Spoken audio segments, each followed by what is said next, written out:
50 officials working at South Africa's ports of entry now having been dismissed as the Border Management Authority intensifies efforts to root out corruption at the country's ports of entry. BMA says some employees were involved in schemes that allowed undocumented travelers to enter the country illegally and illegally extend their stay. Let's now get an update from the Border Management Authority's Commissioner, Dr. Masiapato, on these anti-corruption efforts and the country's ports of entry. Dr. Michael, thank you so much for the time. Appreciate it. Good to chat with you today. I don't know if you're able to share, just very quickly, the 50 officials who have now been dismissed. How exactly was that found out? In what scenario situation was that found out? Was that just gone through continued monitoring, for example? Was there an operation of some sort? Good morning. Yeah, no, good morning, Arabile, and we appreciate the opportunity as the Border Management Authority. So basically what we have done, Arabile, you will be aware of the establishment of Border Management and Immigration Anti-Corruption Forum.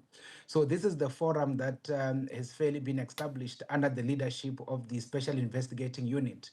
So since the establishment, which was last year around March, what we have been doing is we've been working with a number of stakeholders in the entire ecosystem, law enforcement authorities, but also the officials just within our environment.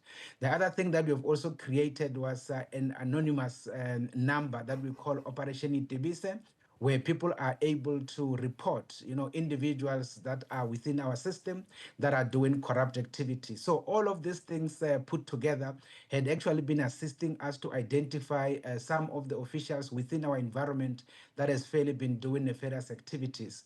As indicated, Arabile, in this instance, we had individuals that had been facilitating the illegal movement of people into the country, mainly by, for example, giving them days whilst they are not supposed to be entering the country when their days have actually expired. So that is in the form of selling of days. But the other one has been through the fraudulent stamping of the passports for people to be facilitated into the country. So how we find out, obviously, some of the officials are able to tip us off, and we are able to work with other structures such as your state security agency, and we are able to nab those individuals. That is what we've been able to do over time. Do you believe there are more individuals who could be guilty of this? You see, Arabile, if you look at the environment, I basically also indicate that it does not necessarily mean in this instance that the situation is overwhelming. The majority of our officials are doing the work as they are supposed to do, within the context of the legislative provisions that we operate by.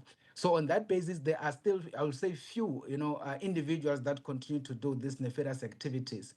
And that is why we have then opted to become more proactive. And that is why we have this particular session, today. We've been doing this across various ports. And the intention is to say to the officials, it is very much, unproductive to do these activities. We are having mechanisms on the table to make sure that we identify you and ultimately we will get you caught. So we can't say it's a lot of people, but from where we are sitting now, we do believe that we are actually at the stage where we are actually winning this particular, I would say, war, in similar context. Yeah, the 50 officials were dismissed, though. So does that mean no legal ramifications, no jail time, for example, as well?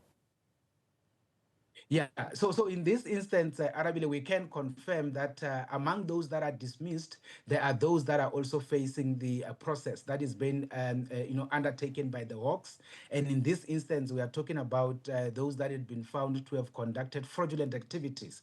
So in this instance, they are going through the court systems. I mean, for example, those that had been caught in Beitbridge are going through the court system in Musina, and those that has been caught in Maseru Bridge, where we are now, they are going through the court systems around here in Lady Brand area, and those that are caught around Libombo, for example, they are going through the court system at Komati Port. So all of these things are unfolding, and some of those are handled by normal detectives of the police, but some of them are handled by the Hawks, and those are the ones that are going to go through the court systems outside just labor relations. And by the way, Arabile, I can also confirm that over and above those that are already dismissed, We already also have additional 38 that are currently going through the labor relation processes, where they're going through some disciplinary and all of that. So we are very much hopeful with all of these interventions that we are definitely going to nip this in the bud, as we are also unfolding the activities of vetting and all of those things. All right, very interesting.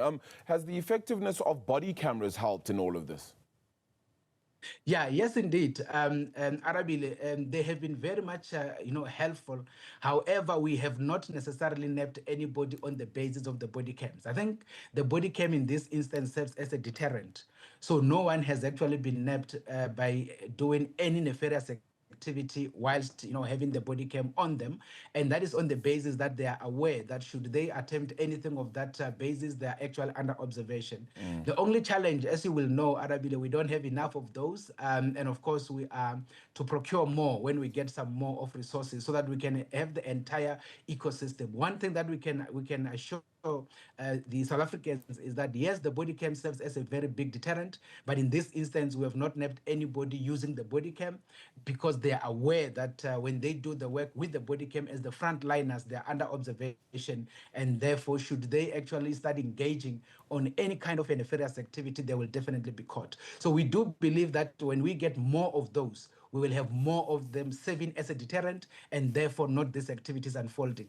Because we do not necessarily, Arabile, in this instance, you celebrate by doing more reactive work in terms of catching people, getting people through the system, and ultimately through the court system. That is not the intention. Yeah. The intention is to be proactive and make sure that people understand they are not supposed to do this. That is why we have partnered with the Department of Correctional Services. They bring people that are already serving time in prison to come and talk with the serving officials and be able to say, I used to work here, and of course, as we speak, I'm serving 5 years in prison, I've lost everything. Don't do this yourselves, so that we can actually make sure that those that are serving don't fall into the same trap. Yeah. Okay. Very quickly then, of course, that's the antithesis then of the Anti-Corruption Forum, which is chaired by the SIU, but has all these departments, Home Affairs, Correctional Services, NPA, etc., which is very, very important. Just very quickly, if we just talk about you then being as well, the role of regional partnerships. I mean, Lesotho at the Maseru Bridge, for example, being a very important one. Right now, you're in the Free State too. So let's talk about the ports in general. How have we fared? What is that situation like? And how safe are our borders looking at this stage? Yeah, you see, Arabile, we can actually indicate that we are actually doing a lot of work stabilizing the port. We know one of the biggest challenges that has been our main challenge has purely been the issue of capacity. Obviously, still operating at 25% capacity. But the good news, at least from the budget, we have obviously got that allocation of over 900 million over the next 3 years, where we can enroll additional 700 people. That is also going to assist us to fully stabilize the environment. But in terms of our engagement with our regional partners or our neighboring countries, those engagements are actually going very well. We've actually done a lot of work to synchronize our processes. We've actually brought in a lot of efficiencies in the port, just to make sure that we are able to, do this work a bit more efficient. I mean, a typical example is what we've achieved, obviously working together with our colleagues from SARS at Oshuk border post, reducing the truck waiting time from around your 12 hours, 3 hours into 20 minutes end to end in terms of the processing. So these are some of the things that we are doing, but we are working with our neighboring countries to make sure that we bring efficiencies in the way we do the work. Security-wise, we're also partnering with them to make sure that we deal with illegal migration. Yeah, a very important issue here, because we've been wondering and being very concerned about porous borders across the country. So, Dr. Michael Masiapato, we're certainly going to send Skara your way to certainly see how things are faring